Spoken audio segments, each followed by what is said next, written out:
Hi everyone.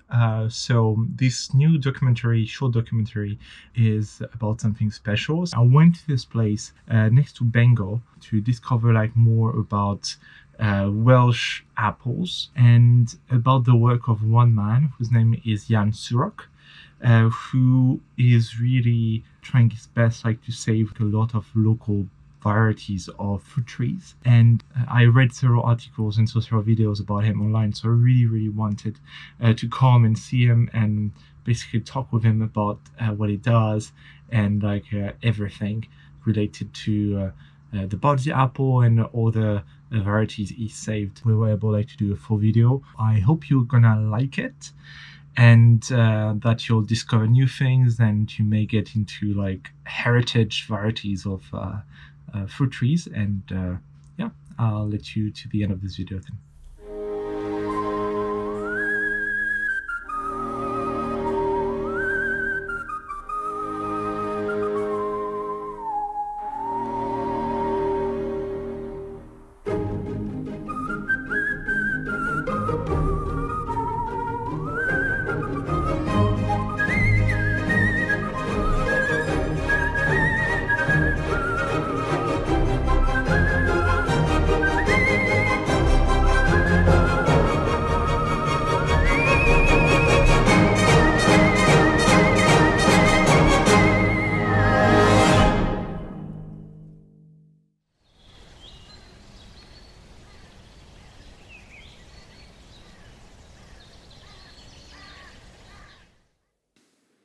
My name's Ian Turrick. I live here in Bangor in North Wales. And here, as you can see, I grow fruit trees. Since discovering the Bardsey Island apple, which is this one here, I started to do more and more Welsh varieties. And now that's all I do, just Welsh varieties of fruit. I do apples, pears, plums. I have a damson. These are grapes behind me here from a local stately home.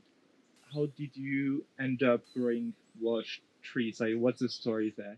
I've always grown fruit in my house down the road there, and then I spent a lot of years working in Canada planting trees, commercial trees, and then when I couldn't do that anymore because of my back, I became Mr. Organic round here, growing and experimenting on varieties from, say, Scotland and Ireland, similar sort of Celtic climates, trying to find varieties that would grow well here in North Wales. Because of that, eventually I discovered the Bardsey Island apple on Bardsey Island on the west coast of Wales, and that led to me growing Welsh varieties. How many varieties are you growing here? And which one would you say, the ones which are a bit special, either in terms of background or in terms of how they taste? Which ones are especially special? So I think I grow about 30, 40 different varieties of fruit, Welsh fruit. The most popular, as I said earlier, was this one, the Bardsey Island apple. And that's popular because it does well here. It's disease resistant. It's nice and sweet and juicy despite this Welsh climate. Up there you can see it's dark. It's a typical summer day here. So it's a variety that ripens well, does well, and also it has an interesting backstory. The island is the most westerly island. It's where people in pagan times used to go to die, following the setting sun. Then, of course, the Christians came, and like a lot of things, Christians stole the pagan ideas, and they went to Bardsey Island to live. And there are now 20,000 saints buried there, apparently.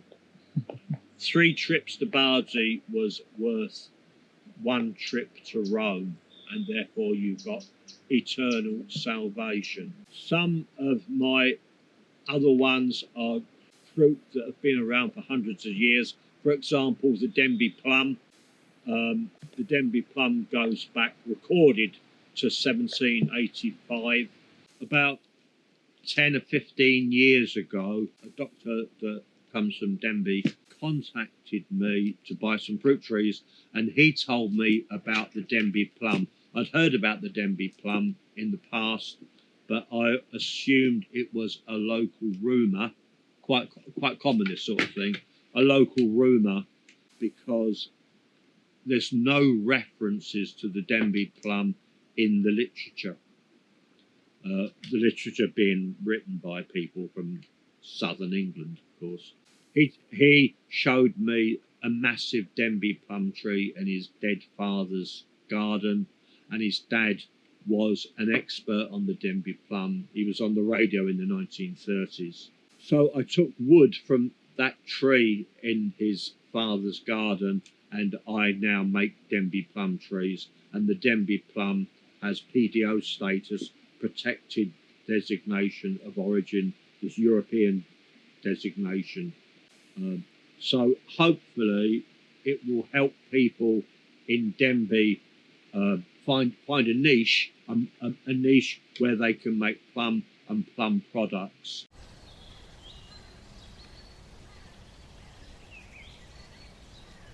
Is how do you find these old varieties? So I've spent years and years going around old gardens, old stately homes, derelict cottages up in the mountains, looking for old varieties of Welsh fruit trees. And I've never found one. Because of the publicity that I've had over the years, people have brought trees to me. I've never found them, but I'm happy to take the credit, obviously. So they bring things to me. There are a number of Welsh varieties in the National Fruit Collection in Kent, and I propagate all of those. How do you identify them and like get the history? And when do you consider that like a variety is outside danger?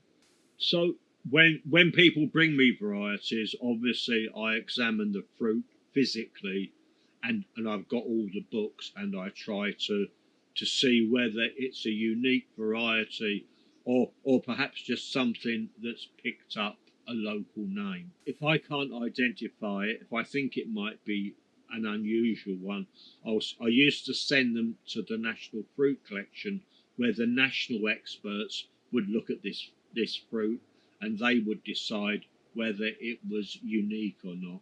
But in the last few years, I can now send a leaf or a tiny piece of leaf or stick or anything to the university in Aberystwyth, and they can genetically fingerprint a variety. So now we know very quickly and very accurately whether a variety is in fact unique. And if it is unique, I will then consider making it. And once I start making it, we know that the tree's going to last, say, up to 100 years or more. So we know that that variety will have another 100 years before it's likely to go extinct, which of course is better than the likes of me.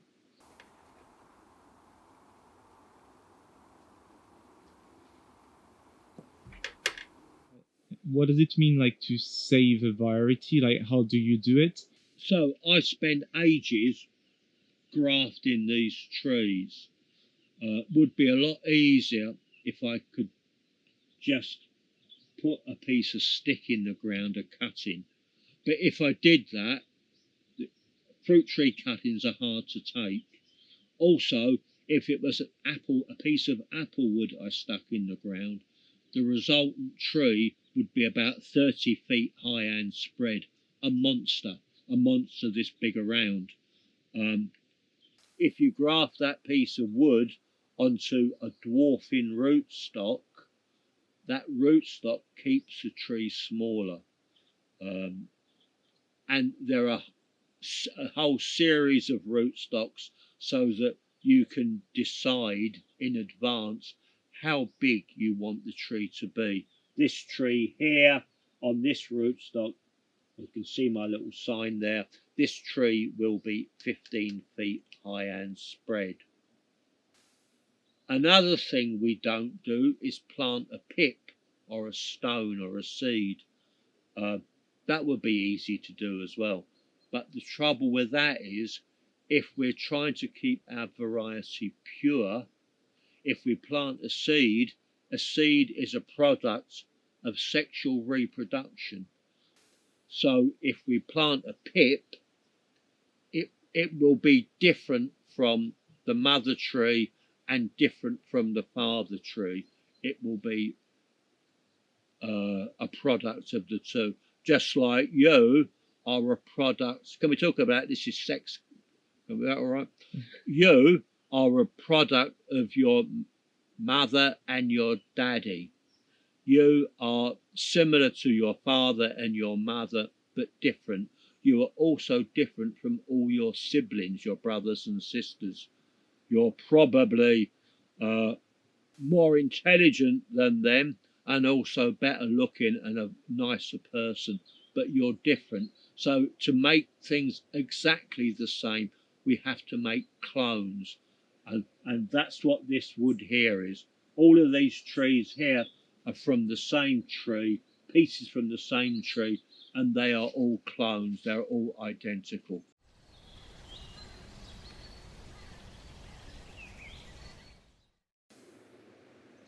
Yeah. Why is saving heritage varieties important? What is basically what make them useful or special, like for modern day people, like or growers? Yeah. I think it's important to save these old varieties because I think you'll get a window of opportunity, perhaps. So if you grow the Denbigh Plum in Denbighshire, in the designated area, if you're enterprising, you could make products from the Denbigh Plum. There are lots of places in Britain and especially in Europe where you go to the area and it becomes an interesting food thing. So it's in the restaurants, it's in the markets, and it becomes a tourist destination. For example, if you go to Derbyshire to Bakewell, you can buy Bakewell tarts. Bakewell tarts are disgusting, but people go there, and every other shop in Bakewell is the original Bakewell tart factory. I don't want to work in a shop selling tarts, but a lot of people do. It's jobs. It's jobs, and unique varieties like these things, they could conceivably create jobs. Uh, with this Bardsey apple, there's a local orchard in the worst possible place to plant an orchard, but he's got 1,200 of these trees, and now he makes cider from them. He makes Bardsey Island apple juice, and now employs a lot of people. People go there because whilst it's a ridiculous orchard up a mountain, it's got a lovely view, so it's a nice place to go to his restaurant and drink his cider. And these heritage varieties can then be used to make heritage product. The Denbigh Plum, there's an annual Denbigh Plum Festival now. Well, and there's Denbigh Plum beer, lots of products, and then over the years they will become heritage products. People could spend time researching. The plum's been around for 300 years. If people had time, I don't have the time for it or the patience, you could go to the archives, look at the researches and see what people made in the old days. And it's good, and all of that stuff in all its different manifestations is good for the local economy.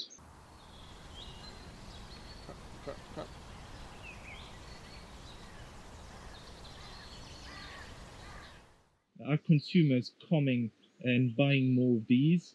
And who is also the public there? Who is buying these trees? Gradually over the years, I've found more and more people buying local and Welsh varieties. I sell most of my trees online, so that's the whole of Wales. People like to buy trees from their local area because they do well. They don't get disease. They ripen in those local conditions. I would say at the moment there's more interest from the public in buying these local products than there is in a lot of farmers in producing them, because the farmers here still get grants for doing the same old things. There's grants for growing more and more sheep, and there's millions of them. There aren't any grants for growing apple trees, but hopefully post-Brexit that might change. So this is the end of this video. I wanted to thank again Jan for hosting me during my trip and for the very interesting conversation that we've had while I was at his home. I hope that this interview made you learn new things about heritage varieties and the important work people like Jan are doing to preserve them. Let me know in the comments if you have any questions. I'm leaving under the video all the links to Jan's website if you're interested in buying Welsh fruit trees. He has also done many videos to explain how to take care of your trees that are very well explained and that I would highly recommend. On this, have a nice day, buy local, and I see you in the next one. Tschüss!